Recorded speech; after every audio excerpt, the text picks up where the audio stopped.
നിങ്ങൾക്ക് വേണ്ടിയുള്ള എൻ്റെ ശരീരമാണ്. എൻ്റെ ഓർമ്മയ്ക്കായി നിങ്ങൾ ഇത് ചെയ്യുവിൻ. അപ്രകാരം തന്നെ അത്താഴത്തിനു ശേഷം പാനപാത്രം എടുത്ത് അരുളി ചെയ്തു, ഇതെന്റെ രക്തത്തിലുള്ള പുതിയ ഉടമ്പടിയാണ്. നിങ്ങൾ ഇത് പാനം ചെയ്യുമ്പോഴെല്ലാം എൻ്റെ ഓർമ്മയ്ക്കായി ചെയ്യുവിൻ. ഈ അപ്പം ഭക്ഷിക്കുകയും നിങ്ങൾ ഈ അപ്പം ഭക്ഷിക്കുകയും പാത്രത്തിൽ നിന്ന് പാനം ചെയ്യുമ്പോഴെല്ലാം കർത്താവിന്റെ മരണം അവന്റെ പ്രത്യാഗമനം വരെ പ്രഖ്യാപിക്കുകയാണ് ചെയ്യുന്നത്. തന്മൂലം ആരെങ്കിലും അയോഗ്യതയോടെ കർത്താവിന്റെ അപ്പം ഭക്ഷിക്കുകയും പാത്രത്തിൽ നിന്ന് പാനം ചെയ്യുകയും ചെയ്താൽ കർത്താവിന്റെ ശരീരത്തിനും രക്തത്തിനെതിരെ തെറ്റ് ചെയ്യുന്നു.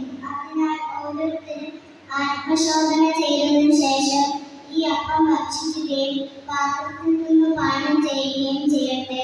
എന്തുകൊണ്ടെന്നാൽ ശരീരത്തെ വിവേചിച്ചറിയാതെ ഭക്ഷിക്കുകയും പാനം ചെയ്യുകയും ചെയ്യുന്നവൻ തന്നെ ശിക്ഷാവിധിയാണ് ഭക്ഷിക്കുന്നതും പാനം ചെയ്യുന്നതും.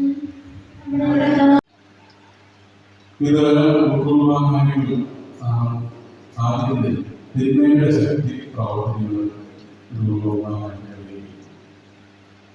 ദൈവത്താൽ ഉപയോഗപ്പെടുന്ന നാമെല്ലാവരും ദൈവത്തിന്റെ വഴിയെ സഞ്ചരിക്കുവാനായിട്ട് വിളിക്കപ്പെട്ടു.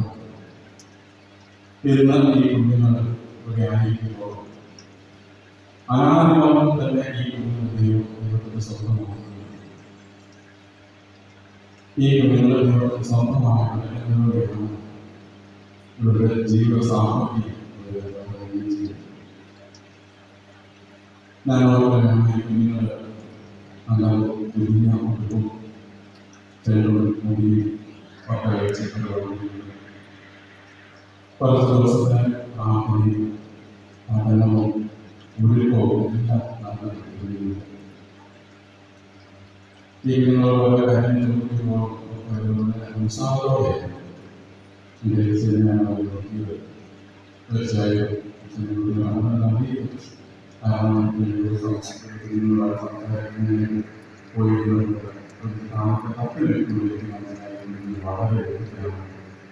വളരെ ആഗ്രഹത്തോടെ